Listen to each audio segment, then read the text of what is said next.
믿기 힘드시겠지만 6천만 원으로 다가구를 낙찰받아서 호스텔 변경이 가능한 물건이 있어서 6천만 원. 네, 6천만 원으로 건물을 매입할 수 있을 것 같아요. 네, 선생님. 아, 대박. 나왔어요. 대박 대박. 2등이 5억 9,999만 이렇게 적은 것 같아요. 그러면 정말 10만 원 차이로 낙찰된 거네.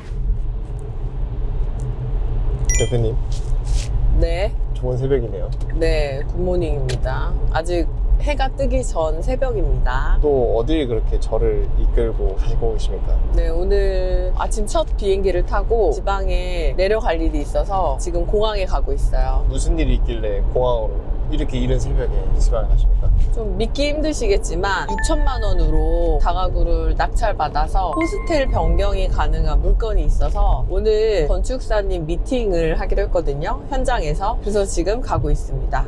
6천만 원이요? 네, 6천만 원으로 건물을 매입할 수 있을 것 같아요. 그게 가능해요? 그러니까요. 믿으실 수가 없죠. 그렇게 좋은 물건을 저희가 또 잘 골랐고 당장 내일 입찰이라서 오늘 빠르게 건축사님도 지금 서울에서 내려가고 계시고 현장에서 만나기로 해서 저희가 비행기를 타러 가고 있습니다. 대표님께서 직접 사시는 거예요? 아, 제가 사는 게 아니고 저희 수강생분 중에 다가구 낙찰받아서 호스텔로 변경하는 스터디를 하시는 분이 있거든요. 그분께서 지방에 살고 계시는데 집 근처에 있는 괜찮은 물건을 발견하셔서 제가 좀 도와드리려고 이렇게 내려가고 있습니다. 근데 6천만 원이면 건물 매입하는 데는 진짜 저렴한 비용이잖아요. 그죠. 진짜 1억도 안 되는 돈으로 사는 거니까. 근데 그분은 뭐 하시는 분이시길래 그런 건물을 찾으셨대요? 그분은 그냥 전업주부셨어요. 16년 차 전업주부신데 제 강의를 듣고 집 근처에서 에어비앤비를 오픈을 하셨어요. 2개 오픈을 하고 수익이 너무 좋아서 이제 욕심이 생기셔서 경매 공부도 같이 하셨고 지금은 본인 건물을 사고 싶다는 꿈이 생기셔가지고 다가구를 낙찰받아서 호스텔로 변경하는 저희 스터디를 진짜 열심히 하셨거든요. 그 결과가 이렇게 나오는 것 같습니다. 그래서 제가 직접 지방에 내려가서 어떤 물건인지 그리고 어떻게 그 과정이 진행될 수 있는지 한번 보여드리려고요. 근데 중요한 거는 내일이 입찰이거든요. 그래서 저희가 호스텔 변경 가능한지 오늘 검토를 하고 최종적으로 괜찮다 그럼 내일 입찰을 할 거예요. 반드시 낙찰을 받아야 됩니다. 그래서 입찰가 결정하는 거랑 오늘 좀 도와드리려고 제가 가가지고 한번 보여드리도록 하겠습니다.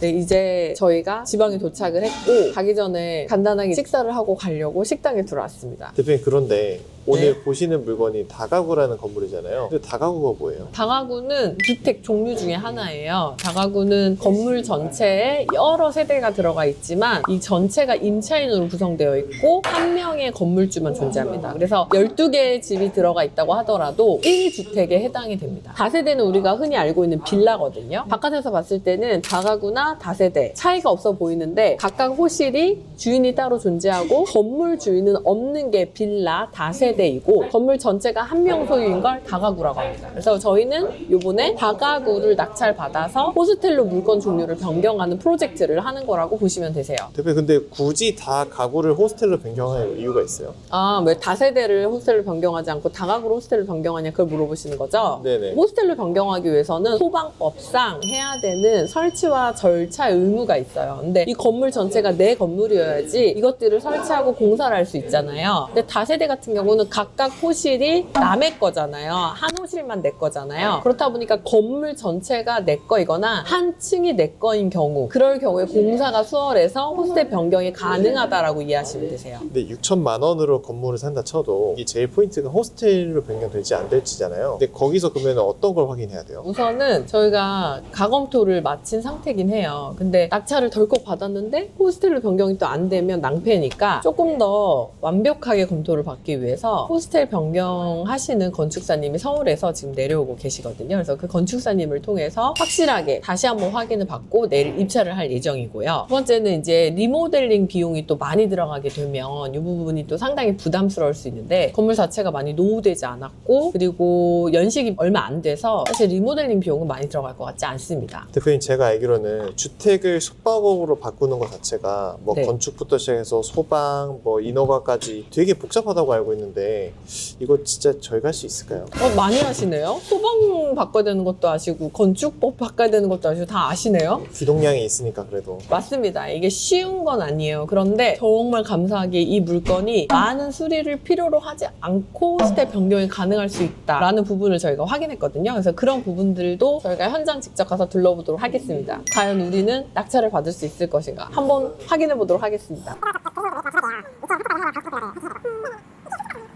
지금 이제 현장에 도착을 했고요. 저희가 전체적으로 좀 둘러보고 있는데 이 물건은 내일 입찰을 할 물건이에요. 그래서 사실 저희 현관을 뚫고 들어가서 보면 좋은데 명도 문제도 있고 그리고 거주 중인 점유자들을 자극할 필요가 없을 것 같아서 일단 내부는 못 보고 이 외관만 좀 보려고 하고 있습니다. 우선 이 물건 자체가 문제가 있는지 없는지를 좀 둘러봤더니 현재 위쪽에 약 2군데 정도 위반으로 보이는 부분이 있어서 그 부분을 낙찰과 동시에 이제 일단 철거를 해야 될 것 같아 보이고요. 저기 위에 보이는 가건물 같이 보이는 저 건축물이 현재 지금 이 앞쪽과 뒤쪽에 현재 2개가 보이거든요. 그래서 저 부분을 낙찰과 동시에 철거를 해야 될 것 같아요. 저 파란색 저거 말씀이신 거죠? 네, 맞습니다. 그래서 저 부분을 철거를 해야지 호스텔을 바꾸던 뭐 안 하더라도 위반 사항이 보이기 때문에 저거는 이제 양성화를 해야 된다. 그리고 현재 이 물건은 감평가가 11억대로 감정이 됐어요. 그리고 저희가 입찰하려고 하는 금액은 6억대예요. 그래서 거의 반값에 사는 물건이고 대출을 이용해서 90%까지 대출을 받게 되면 약 6천만 원에 매입을 할 수 있는 물건이 됩니다. 대표 보면은 건물이 엄청 새 거 같아요. 대표님이 일반적으로 보는 그 썩은 건물이랑 많이 비교될 정도로 새 건데 이거 사람들이 꽤 많이 보지 않았을까요? 그랬을 것 같아요. 그리고 3층에서는 한국 사람들이 좋아하는 바다뷰가 보이고 그리고 또 엘리베이터가 들어가져 있고 그리고 10년밖에 안 된 비교적 신축 건물이기 때문에 제 생각에는 그래도 몇 명 들어오지 않을까라는 생각을 하고 있어요. 그러나 사실 저희는 이걸 호스텔로 바꾸려고 하기 때문에 건물 가치를 높게 평가해서 보고 있지만 여기 도시에서 다가구 자체로만 보면 외곽에 떨어져 있고 그리고 접근성이 좋지 않고 공단이나 중심 지역에서 멀어져 있기 때문에 다가구 자체로만 보면 그렇게 매력적인 물건은 아니거든요. 오히려 관광단지에 생뚱맞게 있는 집이에요. 그래서 다가구로만 보려고 하면 입찰자가 그렇게 많지는 않을 것이다. 그렇게 생각하고 있습니다. 어떤 관점을 가지고 어떤 플레이를 하냐에 따라서 이 부동산이 황금알이 될 수도 있고 무덤이 될 수도 있습니다. 그래서 저희는 과연 이 건물을 황금알로 바꿀 수 있을지 내일 기대가 됩니다. 대표님 그러면 이런 불법 건축물 말고 또 좀 중요한 요건이 있을까요? 호스텔을 변경을 할 때 여기는 일반 주거 지역이거든요. 일반 주거 지역에서 호스텔로 용도 변경을 할 때 가장 중요하게 봐야 되는 요건이 도로 요건이에요. 관광진흥법에 의하면 주거 지역에서도 주택을 호스텔로 변경할 수 있다라고 되어 있어요. 다만 도로 요건을 충족해야 하는데 건물 앞에 8m의 도로가 확보가 되어 있어야 하고 건물 4m가 접해 있어야 된다는 요건이 있습니다. 근데 여기 같은 경우는 도로가 15m 정도 나오거든요. 그리고 이 건물의 4m가 이 15m 도로에 이미 접해 있어요. 그래서 도로 요건을 이제 충족을 했습니다. 아 그러면 대표님 말씀으로는 지금 여기가 4m가 접해야 되고 이 도로랑 이게 10m가 된다는 말씀이시죠? 그런 빌라가 되게 흔히 있나요? 없어요. 그래서 이게 진짜 좋은 물건이에요. 그럼 또 다른 요건이 또 있을까요? 인접대지 경계면이 어떻게 닿는지 이런 것들도 중요하게 봐야 되는 부분들이 있거든요. 근데 여기는 정말 신기하게 3면이 도로로 되어 있어서 인접대지 경계면을 보지 않아도 되는 물건인 거예요. 그리고 인접대지 경계면 같은 경우는 여러분들이 보시기에 좀 어려울 수 있기 때문에 건축사님과 상담하셔서 건물을 한번 검토받는 것이 중요합니다. 근데 3면이 도로라 하셨는데 정확히 어떻게 3면인 거예요? 저 오른쪽 그리고 왼쪽 그리고 앞면이 전부 다 도로로 현재 되어 있어요.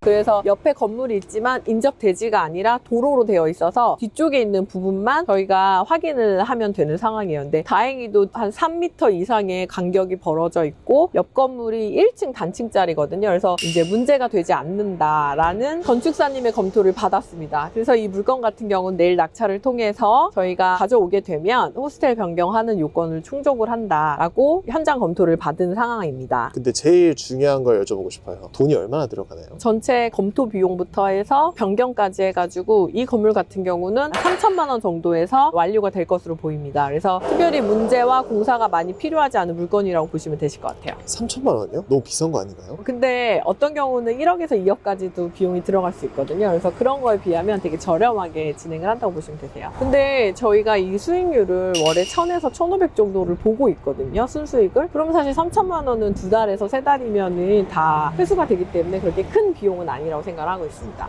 당근.